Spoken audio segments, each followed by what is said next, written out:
Good day, everyone. Welcome to Beyond the News with Faye. I'm Faye. Today, let's move our eyes away from the United States election. There is another crisis happening in the world, another surge in COVID-19 cases. On January 8, a day after the U.S. Congress made their pick for the next president, the United States reported a historical record of 4,000 daily deaths from the coronavirus. On the other side of the globe, China is experiencing a similar severe outbreak of the plague. A year after the Wuhan virus incident, China locks down at least another city of 11 million people trying to contain the virus. Pandemic is ramping up in China once again. Residents of the capital city Shijiazhuang in the northern province Hebei have been barred from leaving the city as major highways were blocked, train and bus stations closed, and flights cancelled. Each neighborhood and village leaders must make sure that their residents are self-isolated, otherwise they will be isolated by the officials. For example, their doors will be nailed down, etc. And everyone needs to be tested for the virus. The authority didn't mention how long the lockdown will last and how the Shijiazhuang residents are going to get food or other daily necessities. On Chinese social media platforms, locals complained that they couldn't buy cabbage, celery, eggs, instant noodles, and other foods that can be reserved for a longer time, and store shelves were cleared out. One student at the Hebei Medical University said on WeChat that students have been locked inside the campus since early September. In the past few months, teachers, seniors could enter or leave the campus freely, but students were not allowed to leave.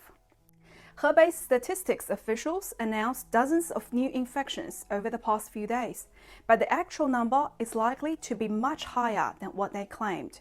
One example, last week, state-run mouthpiece Xinhua News unexpectedly published a commentary criticizing the Hebei government for underreporting the local outbreak situation. It says the Hebei government really hasn't published enough outbreak-related information, especially the details about diagnosed patients' numbers. The lack of transparent information has frustrated local residents. However, I have to say, strict control on information has been a most widely used approach through the whole system of the CCP. More than that, CCP has always been building a peaceful and prosperous picture for China under its rule, and in particular, trying to show the world that the pandemic was never initiated in China. Why would I say that? Reports show. According to an article published on December 31, 2020 from the Associated Press that in the last few weeks, China's state media has taken out of context research from a German scientist, interpreting it to suggest that the pandemic began in Italy. The scientist Alexander Kukul, director of the Institute for Biosecurity Research, said numerous times that he believes the virus first emerged in China. According to AP, a team of Associated Press journalists were told by Chinese plainclothespeople in multiple cars who blocked access to roads and sites in late November last year. The AP journalists were trying to visit places orientated to an old mine shaft, because this was said to be a place harbored bats with closest known relative virus to the coronavirus. This mine shaft, located at the mountain valleys of southern China, is of intense scientific interest because it may hold clues to the origins of the COVID-19. Do we see the origins of the COVID-19? Yes, we do. So this is a matter of national security of the CCP. Why? As you might have already known, the CCP did work hard in trying shifting the origins of the COVID-19 to imported frozen fish from Spain, and at one time they blamed the imported salmon fish from Canada, and then not long ago they said, hey, it is from India. I'm sure there will be more places or things that they will be blaming for. This is also the reason why some people like to call the virus the CCP virus. After all, once the truth of the origin of the virus came out, the Chinese Communist Party can no longer blame anyone else, and they can no longer shift the responsibility of the virus away to some other countries. Apart from their usual cover-up or propagandizing in shifting the origin of the virus away from China, they have also tried faking the origins of the virus in the name of research. AP said, The government is handing out hundreds of thousands of dollars in grants to scientists researching the virus origins in southern China and affiliated with the military. But it is monitoring their findings and mandating the publications that any data or research must be approved by a new task force managed by China's cabinet under direct orders from President Xi Jinping. Yep, no surprise here. Anyone who is trying to publish anything about the origin of the virus is for sure to be monitored and mandated by the party. The Chinese Ministry of Science and Technology and the National Health Commission, which is managing research on the coronavirus origin, did not respond to the request from the AP for comments. China's Foreign Ministry said in effect, the novel coronavirus has been discovered in many parts of the world. Scientists should carry out international scientific research and cooperation on a global scale. In another word, what they said is, look, the origin of the virus is elsewhere, so look anywhere but China.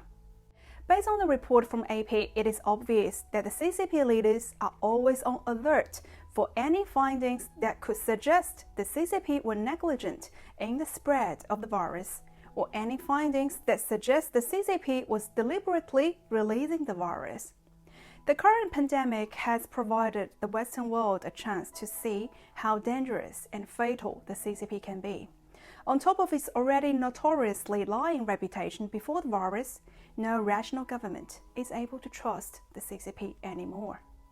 In late January and early February in 2020, as the virus spread rapidly, Chinese scientists published a burst of research papers on COVID-19, just like a research paper's Great Revolution movement.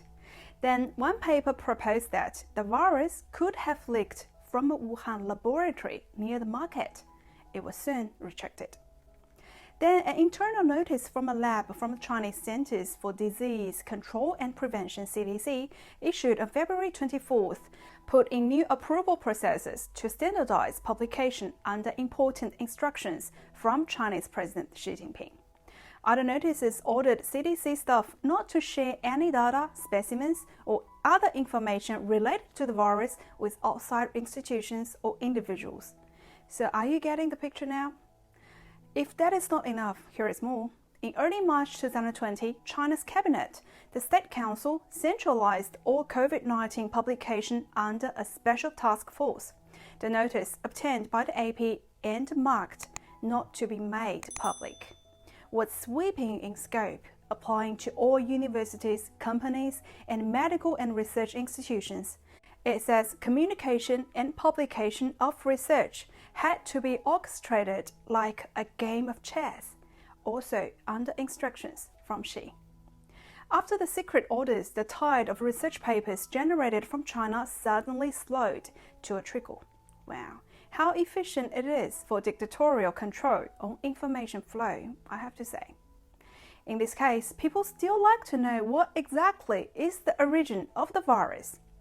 The China CDC has said to collect 2,000 samples from the Wuhan market, a place once claimed to be the origin of the outbreak. However, nothing was published.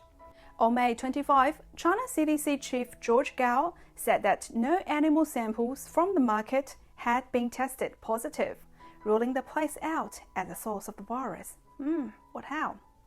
In May 2020, some underground limestone caves in Yunnan province in China, which is 1,000 miles away from Wuhan, suddenly said to have coronavirus that is strikingly similar to the COVID-19. Well, another relatively less overseas origin of the virus, but somewhat a safer saying for the CCP, at least nothing related to the lab. But was that real? We don't know again. The AP said Chinese scientists quickly started testing animals suspected of carrying the coronavirus there. Records show that scientist Xia Xueshen received 1.4 million renminbi grant to screen animals in Yunnan for COVID-19. In February, his team took samples from animals including bats, snakes, bamboo rats, and porcupines. What? Porcupines, really? So some of the Chinese porcupines can fly to Wuhan as well? We need to do more research on that. But the central point is that no data on these samples have been released again so far. Yes, of course, it is a state secret. According to the AP, the Chinese state media has been aggressively promoting theories suggesting that the virus originated elsewhere, such as via frozen seafood, like what I've mentioned before. A funny thing is that this hypothesis was even not accepted by the CCP's old friend, the WHO. How do you think? Let me know, mate.